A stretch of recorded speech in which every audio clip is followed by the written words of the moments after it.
When a subway station clerk found a little girl crying and huddled in the bathroom, he froze in shock, realizing she was clutching a newborn baby in her arms.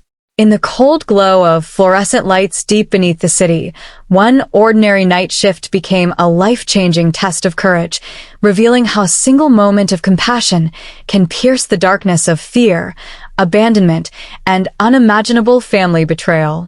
Malcolm Gaines, a dedicated subway clerk with years of quiet service, never imagined his routine safety patrol would lead him to discover a terrified 9-year-old girl named Lena hiding with her fragile newborn sister Monica, both fleeing a father's heartless plan to discard the baby because of a rare and life-threatening condition.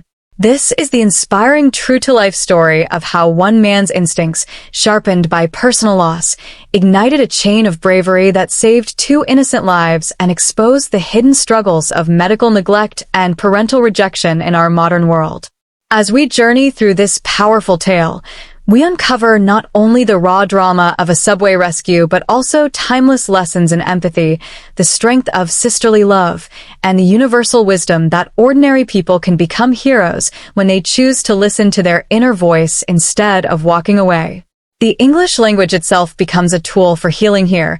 Words like huddled, curled up tightly for protection or warmth, and the idiom froze in shock, suddenly stopped moving because of surprise or fear, help us describe moments of intense human emotion, empowering English learners to express complex feelings with clarity and depth while connecting to real-life stories of resilience seen throughout history. From ancient tales of abandoned children in Roman literature to modern campaigns against child neglect in the 21st century, Malcolm's night began like any other in Crest Hill subway station, the sterile shadows stretching across tiled floors as the clock struck 10 p.m., but the arrival of concertgoers and one small figure in a hospital gown would forever alter his understanding of duty, family, and the fragile line between right and wrong.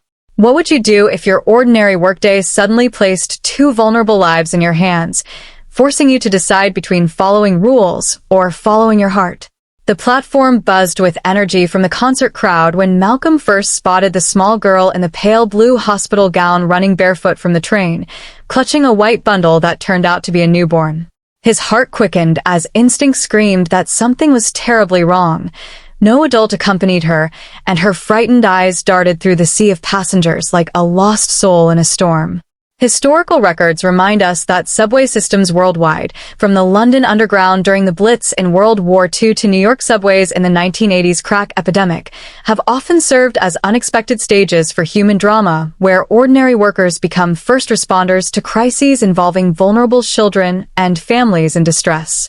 Malcolm, still recovering emotionally from losing his own wife and stillborn child years earlier, felt a deep personal connection stir within him as he radioed security while continuing to direct the rushing crowd behind the yellow safety line. The idiom, a hive of activity, perfectly captures the chaotic energy of the platform, while taught with urgency describes his voice stretched tight like a wire ready to snap, phrases that enrich English vocabulary for learners describing high-pressure situations. As the train departed and the crowd thinned slightly, a tipsy, homeless woman pointed him toward the upstairs women's restroom, her slurred warning cutting through the noise and compelling Malcolm to investigate despite protocol. Learning from his first mistaken entry into the wrong restroom, he knocked politely before entering the quieter second facility near the east exit, where soft muffled sobs led him to the sink area. There, curled beneath the counter in the tight space, sat 9-year-old Lena Brooks in her hospital gown, trembling as she clutched baby Monica to her chest, the newborn's overflowing diaper staining the fabric while a crumpled birth record lay nearby. Malcolm froze in shock, his hand trembling as he dialed 911, his mind racing with questions about how a child so young could end up alone with a fragile infant. Vivid character development unfolded in that cramped, dimly lit bathroom as Malcolm crouched to her level, speaking softly to build trust, learning her name and age while noticing the fear in her wide eyes and the protective way she held her sister. Philosophical teaching emerges here in the universal wisdom of the courage to see what others ignore, echoing teachings from philosophers like Aristotle on moral virtue arising from action in the face of fear, and modern relevance for English learners lies in mastering descriptive language, such as knuckles white against the fabric, gripping so tightly that skin turns pale from pressure, to narrate emotional scenes with precision. This moment transformed Malcolm from a routine clerk into a guardian figure, his past grief fueling present compassion as he reassured Lena that help was coming. The arrival of his manager Margaret and police officers shifted the atmosphere when Martin Brooks, claiming to be the father, appeared with a grip on Lena's arm that seemed too tight, and a flash of anger poorly masked as concern. Malcolm's unease grew as the pieces failed to fit. Martin's dismissive explanation of a simple runaway clashed with Lena's flinching reaction and the birth record detailing baby Monica's arrival. What hidden strength lies inside you waiting to emerge the next time you witness suffering, and how might choosing to act rather than look away rewrite not only someone else's story, but your own character forever? As police initially prepared to release Lena and the baby to Martin, Malcolm's growing suspicion exploded into open confrontation, his voice rising with frustration when the father's rough handling and quick temper revealed cracks in the family's story.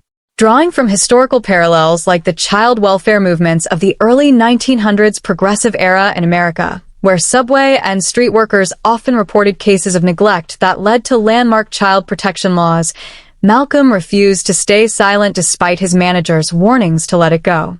The idiom, the knot of unease in his stomach, vividly illustrates the physical sensation of growing doubt, while seething glance describes Martin's furious look filled with suppressed rage. Advanced English expressions that help learners paint tense interpersonal drama with emotional accuracy. Alone. In the staff room later, Malcolm's fingers brushed the forgotten birth record still tucked in his vest, triggering a wave of defiance that overrode protocol. He pocketed the document again, determined not to abandon his instincts shaped by personal loss. When the platform emptied for the last trains of the night, he approached the homeless woman once more, learning crucial details. Lena had begged for help, shown an operation scar from recent appendix surgery done simultaneously with her mother's delivery, and revealed the terrifying truth that her father wanted to get rid of the baby due to the rare condition ectopia cordis, where the infant's heart grows outside the chest cavity. This revelation, rooted in real medical history of congenital anomalies documented since ancient times, yet treatable with modern surgery, ignited Malcolm's resolve. Philosophical teaching here centers on the universal wisdom that no child should bear the weight of adult cruelty, encouraging reflection on societal responsibility toward the vulnerable. For English learners, phrases like blood ran cold, felt sudden intense fear or horror, and heart aching for, feeling deep emotional pain for someone suffering, provide powerful tools to discuss empathy in conversations or essays. Driven by this new knowledge, Malcolm made the split-second decision to board the final train to Crest Hill General Hospital, abandoning his post in a leap of faith that risked his job but honored his moral compass. Arriving at the maternity wing, he found Lena sitting alone in the waiting area, her frightened whisper confirming the horror. Her father had argued with her mother about discarding the disabled newborn to avoid financial burden, prompting the brave 9-year-old to wrap her sister in a blanket and flee via backstairs to the subway.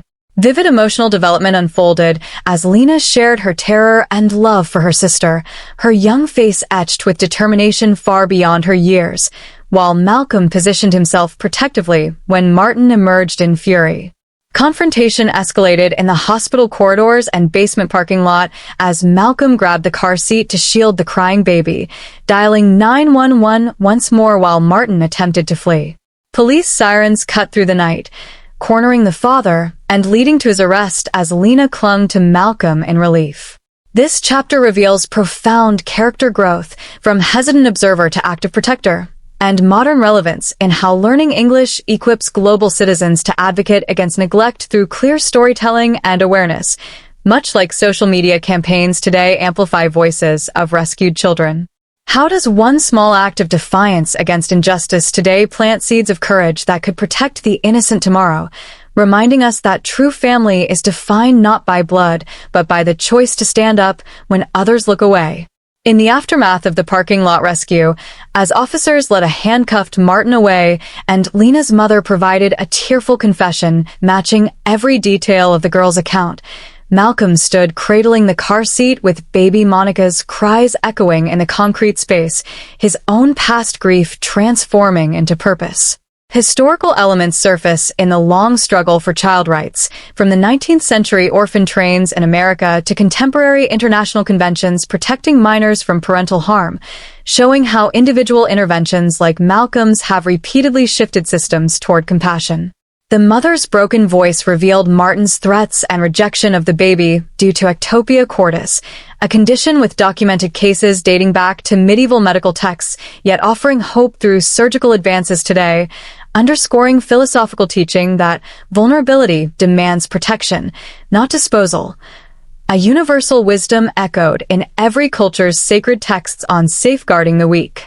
For English learners, the idiom, adrenaline coursing through his veins, captures the rush of emergency action, while etched with worry, describes a face lined with deep concern, expressions that build narrative power and emotional intelligence in spoken and written English.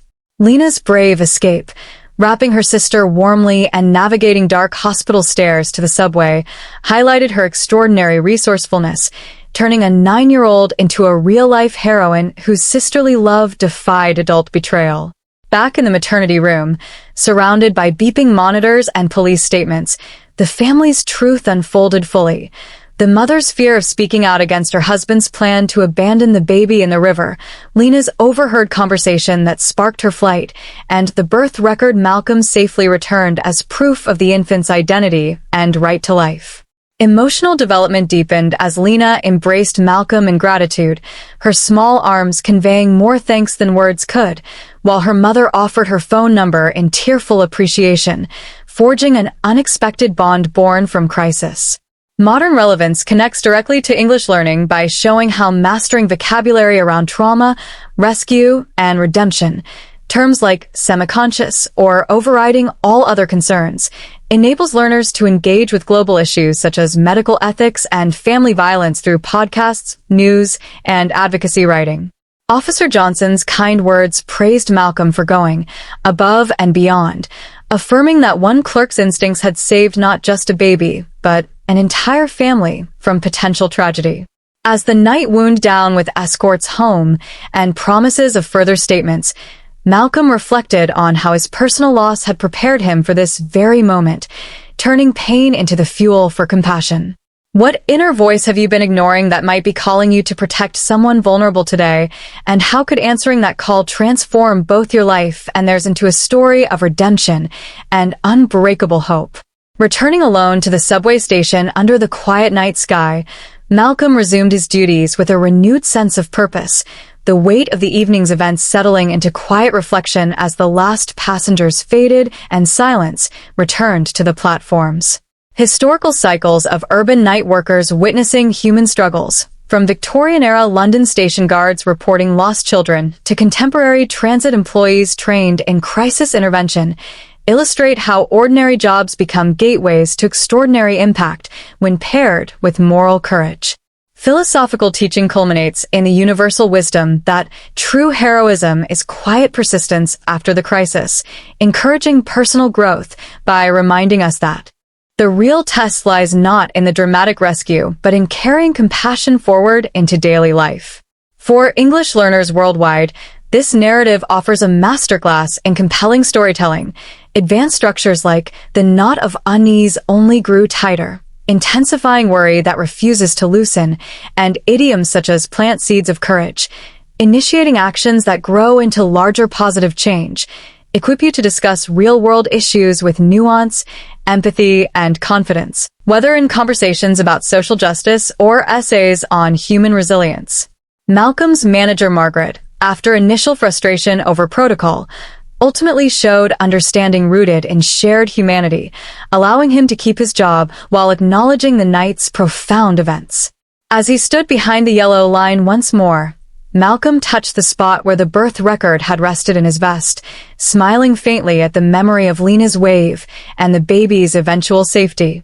The story's modern relevance shines brightest here, Learning English opens doors to understanding and preventing tragedies like medical neglect or familial rejection through awareness campaigns, support networks, and clear communication across cultures, much as Malcolm's actions bridged the gap between a frightened child and the help she deserved. Vivid character moments lingered. Lena's trembling embrace, the mother's tearful confession, and Malcolm's steady voice on the phone with 911 all wove together into a tapestry of hope emerging from fear. In the end, the subway clerk who froze in shock became the guardian who refused to look away, proving that one person's choice to act can rewrite destinies. As the final train of the night departed and Malcolm prepared for the quiet hours ahead, he carried forward the lesson that compassion is never wasted. How will the next unexpected encounter in your own ordinary day test your courage? And what small decision today might echo as someone else's life-saving moment tomorrow, reminding us all that heroes are not born in headlines, but in the quiet choice to care when no one else will. The journey of that single night in the subway station continues to inspire, inviting every listener to carry its light into their own world of possibility and kindness.